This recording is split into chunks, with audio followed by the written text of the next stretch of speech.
Kali ini Mimin kembali melanjutkan alur cerita One Piece Arc Elbaf part 3. Di part sebelumnya cerita ditutup dengan kemunculan Gunko di hadapan kru Mugiwara. Kali ini Jinbe menduga bahwa Gunko adalah salah satu penyusup yang melukai penjaga istana. Sementara Nami menyimpulkan bahwa Gunko adalah orang yang menculik anak-anak di Elbaf. Usopp dan Kolon juga terkejut melihat sosok aneh di depan mereka. Namun Gunko tersinggung saat ia dipanggil sebagai manusia. Dan Gunko menyatakan dirinya sebagai dewa dan membuat yang lainnya bingung. Usopp mengira ucapan Gunko seperti ucapan Enel dan para Tenryubito yang menganggap mereka adalah dewa. Nami dan Kolon menuntut Gunko untuk memberitahu mereka apa yang akan dia lakukan dengan anak-anak itu dan segera mengembalikannya. Tetapi Gunko menyuruh Kolon untuk diam. Gunko menjelaskan anak-anak itu sangat besar, maka kesatria suci harus melakukan cara ini untuk menculik mereka, yaitu memaksa mereka berjalan sendiri ke tanah suci.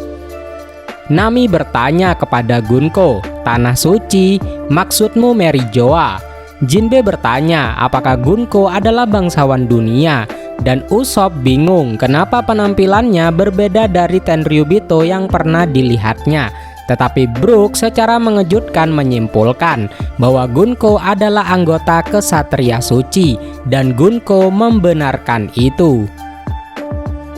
Usopp bertanya kepada Gunko apakah dia menculik anak-anak untuk menjadikan mereka budak. Lalu Gunko mengeluarkan salah satu panah miliknya yang mengejar Usopp. Panah itu terus mengejar Usopp kemanapun ia pergi. Sementara Nami menolak untuk membiarkan Gunko membawa anak-anak. Saat itu Nami memanggil Zeus, yang kemudian dia ubah menjadi hiu dan mengeluarkan jurus Thunder Shark Tempo. Sayangnya Gunko mengarahkan Zeus kembali kepada Nami, memakai kekuatan panahnya. Gunko mengatakan dunia sudah ditakdirkan untuk lenyap begitu saja suatu hari nanti. Lalu Zeus berbalik menyerang Nami. Dan akhirnya Nami tersetrum listrik kekuatan Zeus. Namun terungkap bahwa Brook yang melindungi Nami. Dan Nami masih selamat. Gunko mengatakan bahwa beberapa orang mengetahui kebenaran tentang rahasia dunia ini. Dan mereka memperingatkan seluruh rakyat di dunia. Orang-orang yang tahu rahasia itu adalah ilmuwan Ohara dan Vegapunk. Saat itu Usopp mengincar Gunko dan menembaknya dengan peluru Pop Green lalu meledakkan tubuh Gunko. Dengan percaya diri Usopp mengatakan, "Kalau kami tidak takut padamu, Tenryubito sialan."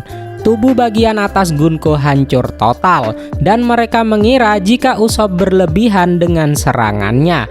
Begitupun Usopp yang berusaha meminta maaf kepada Gunko karena serangannya telah menghancurkan sebagian tubuh Gunko. Tetapi yang membuat semua orang ngeri, tubuh Gunko beregenerasi seperti kekuatan Gorose. Gunko melanjutkan kata-katanya. Begitu sudah dimulai, kehancuran dunia tidak akan bisa dicegah. Tidak ada yang bisa menghentikan ini. Lalu Gunko membidik Usopp. Usopp mengira panah Gunko itu menandai targetnya. Jinbe, Nami, dan Brook mencoba membantu Usopp.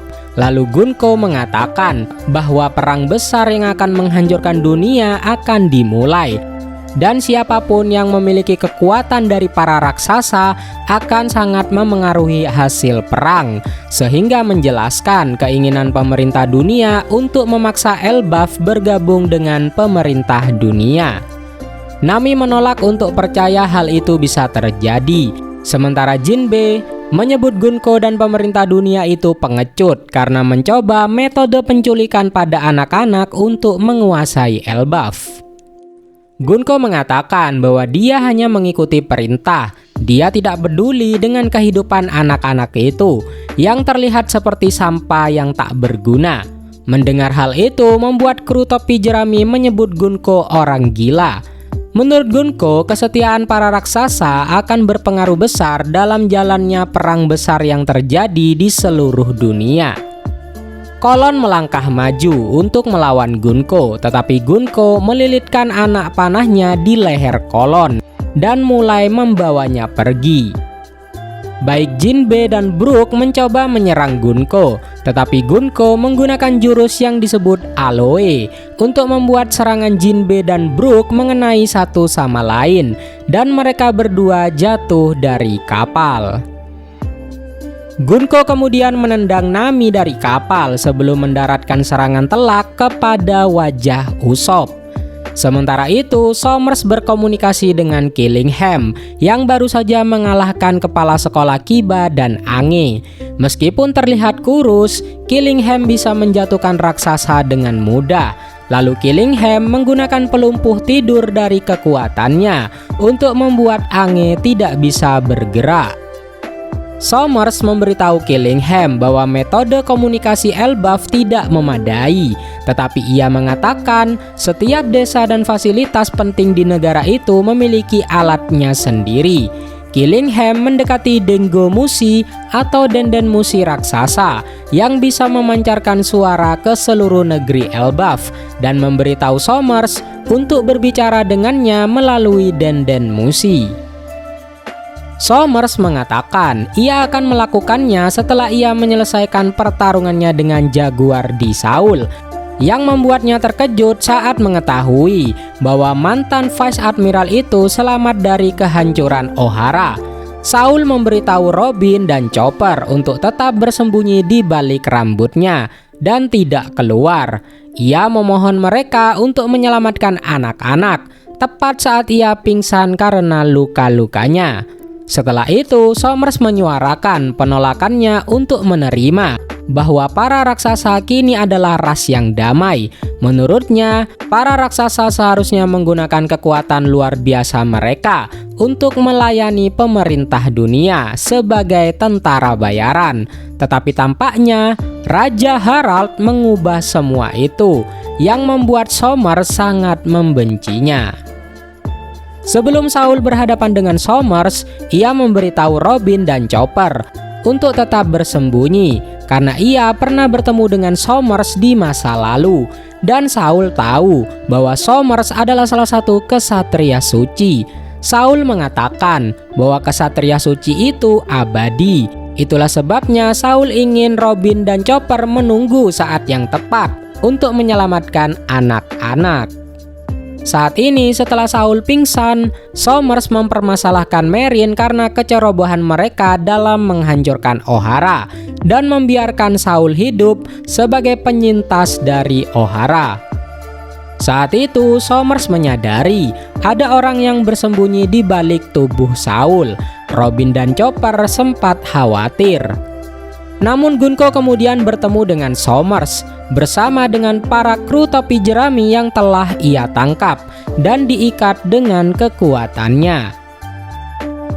Somers bertanya kepada Gunko apakah mereka akan membawa kru topi jerami sebagai tawanan. Tetapi Killingham yang mendengarnya menegur Somers dengan mengatakan bahwa itu hanya akan membangkitkan amarah Luffy, dan mereka sebaiknya menyelesaikan misi mereka, lalu segera pergi dari Elbaf. Nami menyalahkan Jinbe karena membiarkan semua hal ini terjadi. Namun Jinbe mencoba mencari cara untuk mengalahkan para kesatria suci. Sementara Brook merenungkan jika dia pernah melihat Gunko sebelumnya. Lalu Gunko mengarahkan pedang yang terbuat dari anak panahnya ke arah Brook dan menuntut Brook agar menjadi budak dan menulis musik untuknya selamanya. Semua orang terkejut mengetahui bahwa Gunko adalah penggemar dari Brook. Lalu Brook menolak karena dia telah bersumpah setia kepada Luffy. Gunko mengancam akan membunuh Brook jika dia menolak permintaannya, tetapi Brook dengan bangga mengatakan dia akan menerima nasib itu. Brook mengatakan lebih baik aku mati dengan cepat daripada hidup tanpa kehormatan. Perkataan itu menyebabkan Gunko memukuli Brook. Namun Gunko tampak memegangi hatinya untuk beberapa alasan yang tak jelas. Seakan-akan saat dia menyakiti Brook, dia merasakan rasa sakit hati yang mendalam. Somers selalu memberitahu Gunko bahwa dia juga tidak ingin melawan Luffy yang sekarang adalah seorang Yonko. Dia bertanya kepada Killingham apakah semuanya sudah diatur, dan Killingham menyuruh Somers untuk memberikan sebuah pengumuman. Somers menyapa semua warga di Elbaf dan mengatakan bahwa kejadian aneh yang terjadi adalah ulah dari Ksatria Suci. Somers mengatakan dia berasal dari Merijoa dan menjabat sebagai Ksatria Suci. Dia mengumumkan bahwa Ksatria Suci telah menyandra 10 anak dan Saul telah terluka parah karena mencoba menghentikannya.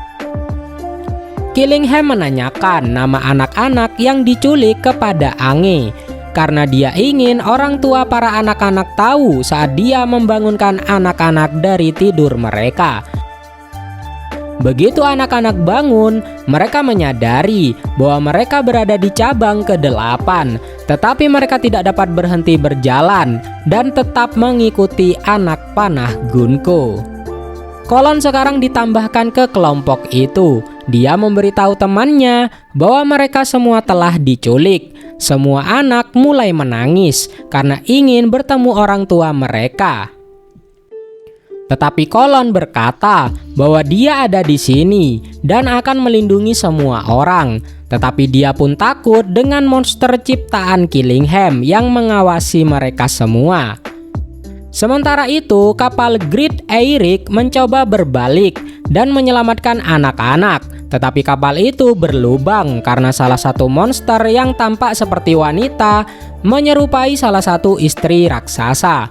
Raksasa itu akhirnya menyadari bahwa beberapa monster benar-benar menyerupai istri mereka. Dan jika makhluk-makhluk ini adalah mimpi buruk anak-anak, mungkin mereka takut kepada ibu mereka. Dengan kata lain, monster yang menyerang kapal adalah ibu-ibu yang marah. Dan kocaknya, mereka tidak dapat melawan para monster ibu. Mereka semua mulai meminta maaf atas kesalahan mereka di masa lalu kepada monster ibu. Awan pulau yang menopang kapal itu terkoyak oleh para monster, dan kapal itu pun akhirnya jatuh, yang dilihat Somers dari kejauhan. Somers memanggil Jarul sebagai bos dari para raksasa karena mereka tidak memiliki raja. Dan ia memberitahu Jarul bahwa para Ksatria Suci ingin para raksasa menjadi budak mereka dalam pertempuran. Saat ini Ksatria Suci sedang membawa anak-anak ke cabang ke-8. Dan Ange mengumumkan nama-nama anak yang diculik, termasuk Ylva, cicitnya Jarul, dan Olaf yang merupakan cucu dari Oimo. Somers kemudian mengungkapkan bahwa seorang anak yang bernama Kolon mencoba menjadi pahlawan, tetapi ia malah ditambahkan ke dalam kelompok itu, yang membuat Ripley atau ibunya Kolon kaget. Somers menuntut warga Elbaf untuk menghancurkan sekolah dan perpustakaan mereka dan bersumpah setia kepada pemerintah dunia. Tetapi Ange membalas bahwa sekolah mewakili simbol kedamaian Elbaf saat ini, sementara perpustakaan berisi sejarah kuno Elbaf serta pengetahuan tentang dunia yang diselamatkan oleh ilmuwan Ohara. Dan bagi mereka, keduanya adalah harta suci yang bukan hanya milik Elbaf. Tetapi Somers hanya menyuruhnya untuk tenang. Lalu Ripley berteriak kepada suaminya, "Yasan, kumohon." Gaban bersiap untuk menyelamatkan putranya, sementara Robin memutuskan untuk menunjukkan dirinya. Mereka berdua tidak ingin membiarkan para Ksatria Suci menghancurkan Elbaf. Salah satu anak bernama Ronja terpisah dari kelompok saat ia mulai berjalan di atas anak panah yang mengarah ke cabang pohon. Awalnya Ronja mencoba untuk tidak mempermasalahkannya sampai ia melihat bahwa ia akan jatuh. Ia berhenti bergerak saat Gunko yang telah pindah ke lokasi anak-anak melaporkan bahwa anak pertama yang akan mereka bunuh untuk membuat para raksasa menuruti kemauan kesatria suci sudah siap dijatuhkan. Somers memberitahu Gunko untuk mengarahkan denden musi ke arah Ronja agar seluruh warga Elbaf dapat mendengar suara Ronja yang ingin dijatuhkan. Somers menambahkan jika para raksasa tidak segera membuat keputusan dalam 30 detik ke depan, Ronja akan jatuh ke dunia bawah dan mati. Sekali lagi Somers menuntut agar Jarul memerintahkan agar sekolah dan perpustakaan dibakar atau dihancurkan. Raksasa lainnya mengatakan kepada Jarul bahwa ia tidak dapat menghancurkan sekolah itu karena perpustakaan itu berisi sejarah dan informasi dari 1000 tahun yang lalu. Namun yang lainnya berpendapat bahwa kehidupan anak-anak lebih penting. Sementara yang lain mengatakan masalah terbesar apakah mereka akan mematuhi tuntutan para kesatria suci dan menjadi pelayan pemerintah dunia atau tidak. Saat mereka semua mulai memohon bantuan, Robin memutuskan untuk menghadapi Somers. Meskipun ia tahu ia tidak dapat memberikan kerusakan yang bertahan lama kepada Somers, tetapi Robin mendapati dirinya tidak dapat menahan emosinya. Nami marah karena para kesatria suci akan bertindak sejauh itu untuk membunuh anak-anak. Nami mengklaim penjahat terburuk di dunia tidak akan melakukan hal serendah itu. Ripley, Dory, dan Brogy memutuskan untuk berpencar. Mereka akan mengalahkan monster dan menyelamatkan anak-anak. Sementara Somers mengatakan ketika mereka membakar perpustakaan, mereka harus menghancurkan buku-buku di dalamnya. Kesatria suci ingin sejarah dan budaya yang ada di perpustakaan itu hancur sampai tak tersisa. Lalu Robin menyerang Somers dengan jurus Cienflur, Craspedia, yang membuat Somers terluka sampai mengeluarkan darah. Tak berhenti di situ, Robin kemudian menahannya dengan 4 lengannya dan mematahkan punggung serta leher Somers. Kru topi jerami bersorak pada awalnya, namun pada akhirnya Somers memperbaiki dirinya sendiri layaknya kekuatan exoskeleton Sanji, sambil memberitahu Elbaf bahwa mereka memiliki waktu tersisa 20 detik. Robin kemudian melompat ke arah Somers dan membawa Somers jatuh bersamanya. Robin memberitahu Somers meskipun ia sadar bahwa kesatria suci abadi dan memiliki kekuatan buah iblis, ia memperkirakan jika ia berhasil menjauhkan Somers cukup jauh dari anak-anak, maka anak-anak itu tidak akan dikelilingi oleh duri-duri dari kekuatan Somers. Somers memuji Robin atas pemikirannya yang cerdas, lalu ia menusuk tubuh Robin dengan duri-durinya. Tetapi itu hanyalah Kage Bunshin atau bayangan dari Robin. Robin yang asli berusaha memotong anak panah Gunko, tetapi ia tidak dapat memotongnya, yang berarti mereka harus mengalahkan Gunko untuk membebaskan diri. Selain itu, Somers juga berhasil selamat menggunakan kekuatannya dan bergelantungan di pohon.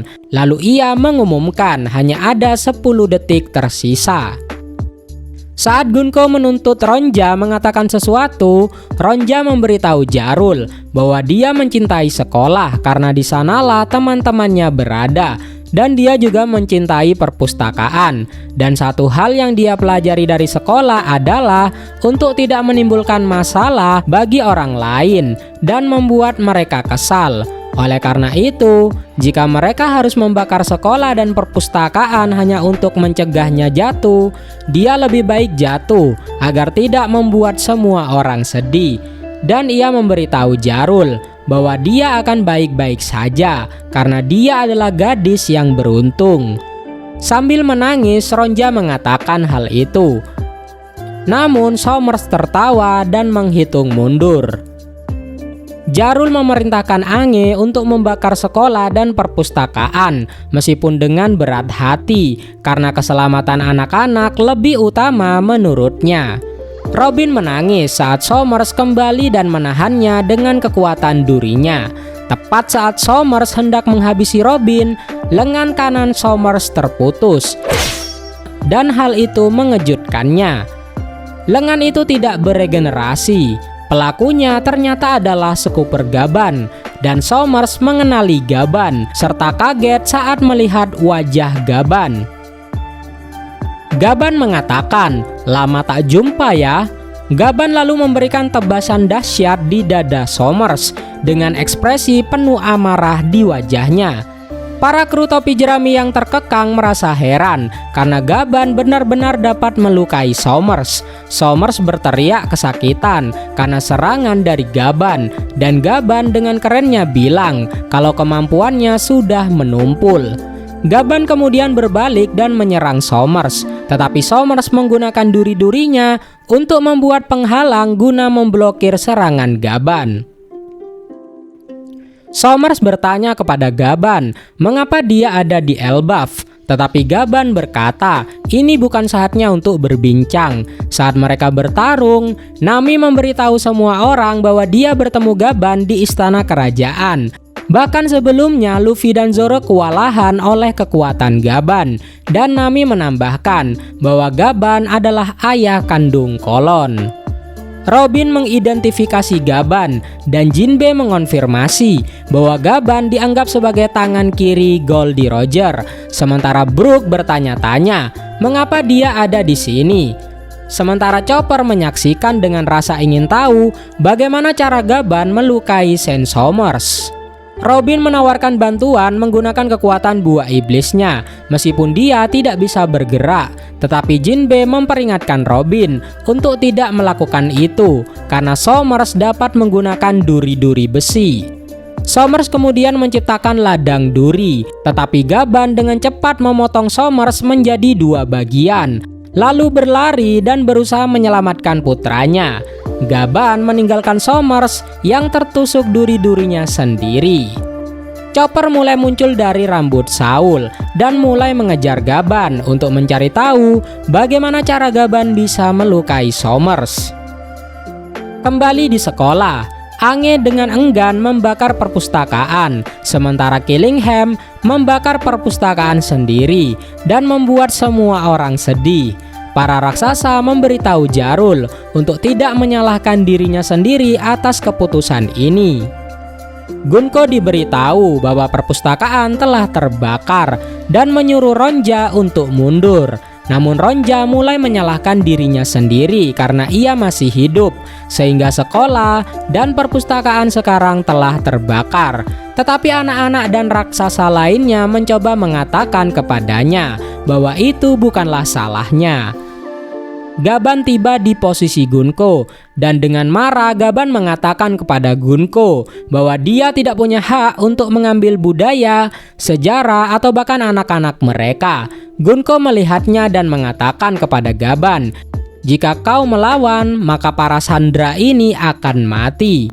Anak-anak bersorak untuk Gaban yang datang untuk menyelamatkan mereka. Dalam pikirannya, Gaban memohon Kolon untuk tidak mengatakan apapun tentang hubungan mereka.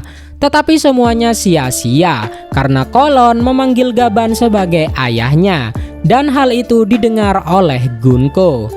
Dengan cepat, Gunko menghindari serangan Gaban dan mengancam akan membunuh Kolon dengan menusukkan pedang panahnya ke leher Kolon. Gaban mengira jika dia menyerang dengan cukup cepat, dia bisa mengalahkan Gunko dan menyelamatkan anak-anak serta seluruh warga Elbaf. Dan dia berteriak kepada Kolon untuk tetap bertahan dan memberinya 1 detik untuk mengakhiri semuanya. Gaban menyebut Kolon sebagai anak laki-laki yang besar dan kuat. Lalu Gaban mengingat kembali hari ketika Kolon lahir dan bagaimana dia memanggilnya sebagai hadiah atau harta terbesar yang pernah Gaban terima. Namun Gunko mulai menusukkan ujung pedangnya ke leher Kolon, dan Gaban menggunakan haki observasi tingkat lanjutnya untuk meramalkan bahwa dia tidak akan bisa menyelamatkan Kolon. Karena itu dia menjatuhkan kapaknya dan menyerah. Lalu Gunko tanpa ampun menghujani Gaban dengan anak panahnya sambil menyebut Gaban sebagai makhluk yang lemah. Saat Gaban jatuh dari pohon, dia meminta maaf kepada putranya dan negeri Elbaf karena gagal menyelamatkan mereka semua. Kolon dengan berlinang air mata memanggil ayahnya. Beruntung Chopper melompat ke bawah untuk mengejar dan menyelamatkan Gaban. Akibat teriakan Kolon, Gunko mulai mengingat memori masa lalunya yang melibatkan Brook dan membuatnya terguncang. Nampak dalam ingatan itu Gunko berteriak tentang ayahnya dan Brook memegang tangan Gunko saat masih kecil. Sementara itu Brook merenungkan betapa miripnya Gunko dengan seseorang di masa lalunya. Lalu Gunko menyadari jika tengkorak hidup itu adalah Brook. Dan Gunko mulai berlari menuju posisi Brook dan berusaha menolongnya. Tetapi sebelum itu terjadi, ia dihentikan oleh Imu yang saat ini merasuki tubuhnya. Imu berkomunikasi dengan ketiga kesatria suci itu secara telepati dan bertanya mengapa mereka butuh waktu yang lama untuk merekrut para raksasa. Tanah suci Merijoa saat ini sedang terbakar dan mereka membutuhkan kekuatan tambahan sekarang. Saat Imu merasuki tubuh Gunko, Imu mengatakan akan menunjukkan bagaimana cara dewa berkuasa. Orang tua anak-anak tiba di lokasi dan Kolon memberitahu mereka bahwa Gaban jatuh ke dunia bawah. Para orang tua waspada terhadap Gunko yang telah dirasuki oleh Imu.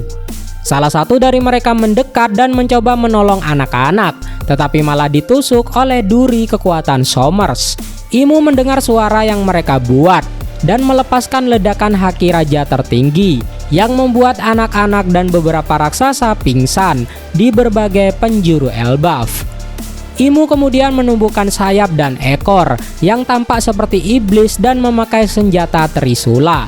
Kemudian Imu menggambar lingkaran sihir dan memanggil meriam untuk meledakkan para raksasa. Imu bertanya kepada Killingham apakah ini batas kemampuan monster ciptaannya.